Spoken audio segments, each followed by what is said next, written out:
Hi guys, I did not forget you. I have been running around a little bit crazy. I've had several clients that we've done some Zoom appointments today, so I look a little crazy right now because I just did a massage, so my eyes are kind of stuck together. My face is a little red because I've been laying on my face for a little bit, but I wanted to do my Focus Friday, and I really wanted to make this kind of a short but sweet little tidbit of information that I'm going to share with you. So I have a client who's been working with me since about June is when we really kind of got started. So about 5 months. And I'm happy to report that she was pre-diabetic when we started working together. Her hemoglobin A1C was 5.8. It is now down to 4.6. And we used one supplement. We used berberine. Now, berberine, I don't want you to run out and go get it because it's not for everybody, but it is one of those things that actually works a couple of different ways. Well, the first way that it works is that it helps to stabilize your blood sugar, which is great. It helps insulin to really, push that sugar into the cell so that it can be used as the cell for fuel.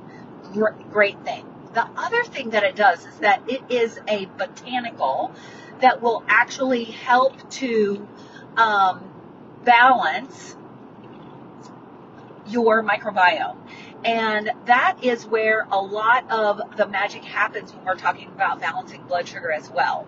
And sometimes, for some people, I will use berberine as a botanical that we, get rid of overgrowth of some bacteria, or that we help to, that we help to bring the microbiome back into better balance.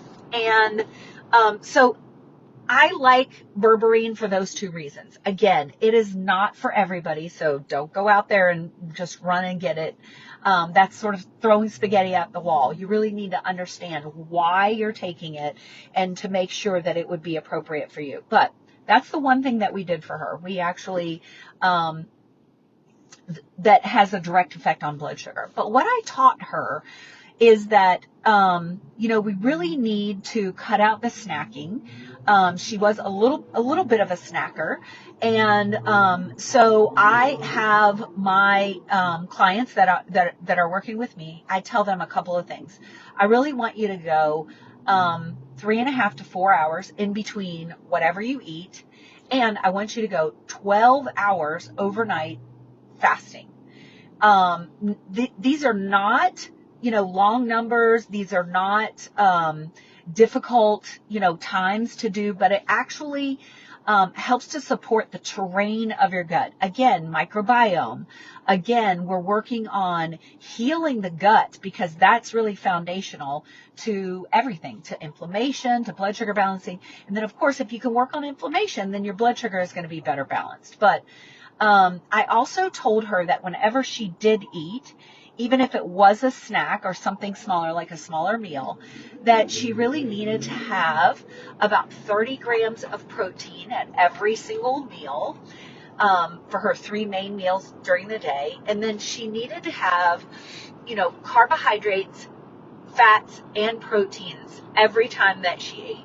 Instead of having, many times when we snack, it'll be just carbohydrates and fats. It won't have any protein, or it will be some other combination. But you really want to include all of the macros. And if you can include some fiber in there, great. So 3.5 to 4 hours between meals, 12 hours overnight, 30 grams of protein, and then making sure that you have all 3 macros. And that was really what I told her. I felt like when we started working together that she was actually not eating enough calories, so we kind of bumped those calories up. We made sure that they were spread throughout the day rather than just concentrated in any one area. And in addition to her hemoglobin A1C dropping about a point, she also one of the lab values that we look at is the average. There's sort of a calculation, and it's the average blood sugar over that, last 90 days, because that's what your hemoglobin A1C actually measures. And her blood sugar, her average blood sugar previously, when her hemoglobin A1C was 5.8, was actually 114, and it dropped down to 96. So that's an 18-point drop average on her blood sugar. So that right there just tells me that her blood sugar was much better in balance once we actually worked with the rhythm of the body. And there's a definite rhythm, and it doesn't just have to do with our, cortisol and that sort of thing. Certainly that's important, but it also has to do with how we digest food, how we absorb nutrients out of our food. It's very important that we maintain and that we honor the rhythms of the body. So the last thing that I wanted to talk about is that we really did kind of support, and do some things that were going to improve the inflammation that she had in her body, because inflammation itself is going to affect the insulin receptors on your cell, and it's going to make you a little insulin resistant. Inflammation will do that. So what we did simply is that we added omega-3s. And if you're taking a fish oil, just make sure that you're taking a really good quality fish oil, and that the dose that I use when we're actively treating something, we identified that she had some inflammation in her body. Not only did she have joint pain, but she was showing that she was insulin resistant. We knew that she had a leaky gut, those sorts of things. We were actively treating inflammation. The dose that I like for you to aim for when you're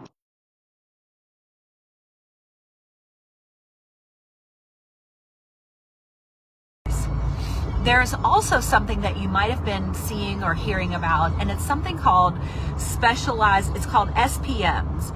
And these are specialized pro-mediators, and it's actually what the omega-3s turn into. So you can have a direct route and you can take these SPMs. They also come from fish oil.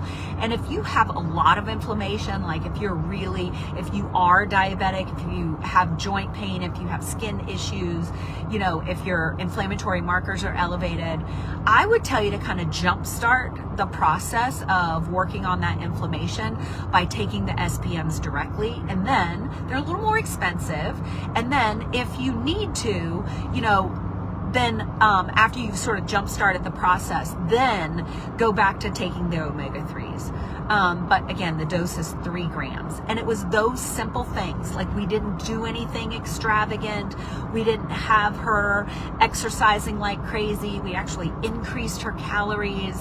And we were able to drop her. She is no longer pre-diabetic. She is actually safely in the normal blood sugar, normal hemoglobin A1C range. So I wanted to tell you how, looking at sort of all the supporting characters for blood sugar, we're talking about inflammation, we're talking about the fuel sources that you're giving your body, making sure that you're giving it enough calories, and then we're also talking about some of those direct things that we do for blood sugar balancing, which is, making sure that your macros are well balanced and that you are honoring the rhythms that your body likes, that your body functions its best at.